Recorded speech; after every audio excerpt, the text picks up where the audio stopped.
বন্ধুরা, এই গাছটি যেটা দেখতে পাচ্ছেন এটি একটি বোগেনভিলিয়া। এই গাছটির অবস্থা দেখুন, গাছের ডালে পাতা প্রায় নেই, পাতাগুলো খুবই ছোট ছোট পাতা। আর এই গাছের টবের দিকে দেখুন, শিকড়গুলো উপরের থেকে দেখা যাচ্ছে যে গাছের শিকড় এগুলো। আর এখন ফেব্রুয়ারি মাসের শেষে এই সময় এই বোগেনভিলিয়ার রিপোর্টিং করার সময়। তো কিভাবে রিপোর্টিং করাবো এই গাছটি আজকে দেখাবো। দেখুন, এই গাছের মাটি খুললে শুধু শিকড় দেখা যাচ্ছে এগুলো। এখন নতুন মাটি না দিলে এই গাছ ভালো, গাছের ডালও আসবে না নতুন নতুন, তারপরে ভালো ফুলও দেবে না। তো দেখুন কিভাবে এই গাছটিকে রিপোর্ট করবো। এই পটের সাইজ আছে 8 ইঞ্চি এখন। এই পটের সাইজটাও একটু বড় করবো, কারণ গাছের ডাল দেখুন অনেক লম্বা হয়ে গেছে, প্রায় 2 ফুট লম্বা হয়ে গেছে। এই কারণে গাছের এই টবটিও চেঞ্জ করে একটা 10 ইঞ্চি কি 12 ইঞ্চি পটে এই গাছটি লাগাবো। এই টবের থেকে যখন গাছগুলোকে তুলবেন, তখন একদিন আগের থেকে জল দেওয়া বন্ধ করে দেবেন। গাছের মাটি পুরো শুকিয়ে থাকবে, তারপরে টব টেনে তুলবেন।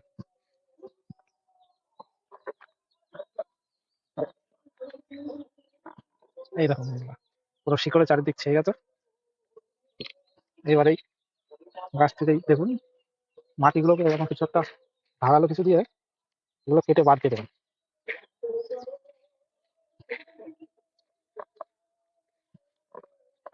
পুরো মাঠটুক ফেলে দেবেন।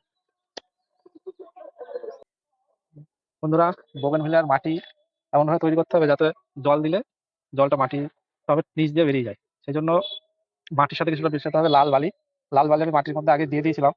আর যে পুরোনো গাছ ছিল সেই গাছ দেখুন, এই দেখুন এইভাবে এইটুকু, শুধুমাত্র এইটুকু শিকড় রেখে বাকি শিকড় সমেত মাটি ফেলে দিতে হবে। কি ওই মাটিটুকু পরে শিকড় টিকড় বাছাই করে পরে ব্যবহার করতে পারবেন। এর মধ্যে আমি কিছু পুরোনো মাটিও দিয়েছি আর নতুন কিছু মাটি নিয়েছি, বড় টব দেবো তো তাই। এই মাটির মধ্যে বালি দেওয়া আছে। আপনারা যদি 50% মাটি নেবেন একটা টবের, আর 40% নেবেন গোবর সার, প্রায় সমান সমান মাটি আর গোবর সার এরকম নিয়ে নিতে হবে। আর গোবর সার জন্য 1 বছরের পুরনো হয়, নতুন গোবর সার হলে কিন্তু গাছ মরে যেতে পারে। আর এই মাটির মধ্যে মেশাবেন, এর মধ্যে আছে হাড় গুঁড়ো, এখানে শিংকুচি, এটা হচ্ছে স্টেরামিল, আর এটা হচ্ছে নিমখোল। নিমখোল একটু বেশি নিলেও সমস্যা নেই, কিন্তু এই বাকি এইগুলো পরিমাণ মতো নেবেন। একটা 10-12 ইঞ্চি টবের মধ্যে 1 মুঠো কি 2 মুঠো করে নেবেন। এখানে আমি 2টো টবের মাটি প্রস্তুত করছি, এই জন্য 1 মুঠোর থেকে বেশি বেশি দেওয়া আছে। বাকি জিনিস 1 মুঠো করে দেবেন। এই নিমখোল একটু বেশি হলেও সমস্যা নেই, ঠিক আছে। এগুলো সব জৈব উপাদান। এই উপাদানগুলি আপনারা মাটির সাথে মিশিয়ে 1 মাস কি 2 মাস রেখে দিয়ে পরেও সেই মাটিতে গাছ লাগালে ভালো হয়। আর যারা একটু এক্সপার্ট আছে তারা এগুলো সাথে সাথে মাটিতে দিয়েই গাছ বসিয়ে দিতে পারে।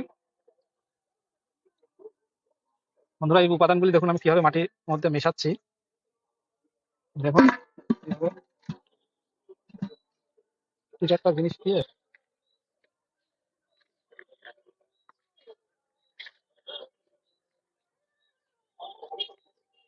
ভালো করে মাটিতে পুরো উপাদান পুরো সব জায়গায় যেন সব মাটির মধ্যে মিশে যায়।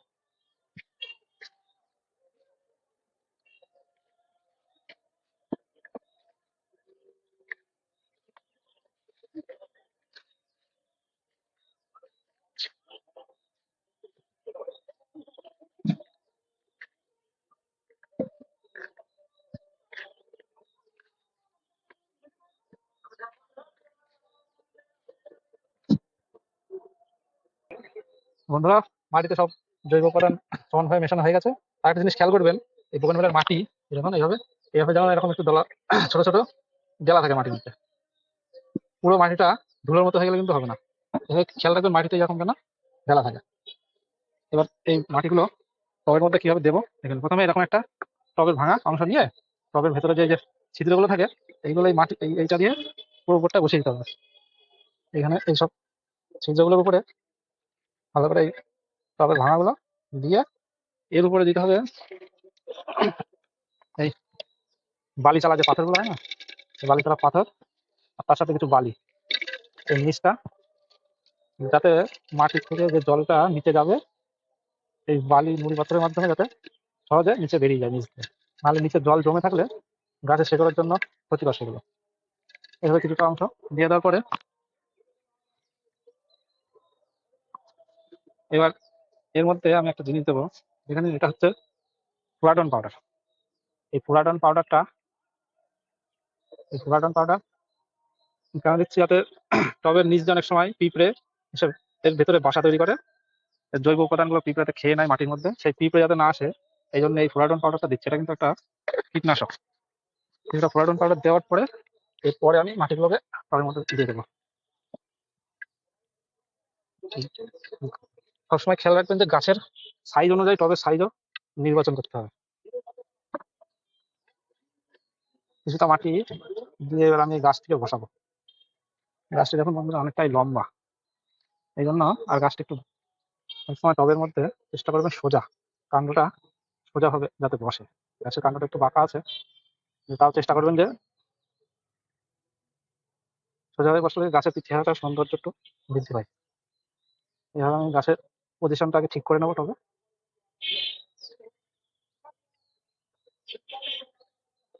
তারপরে বাকি মাটিটুকু দিয়ে এবার আমি ভরাট করে দেবো।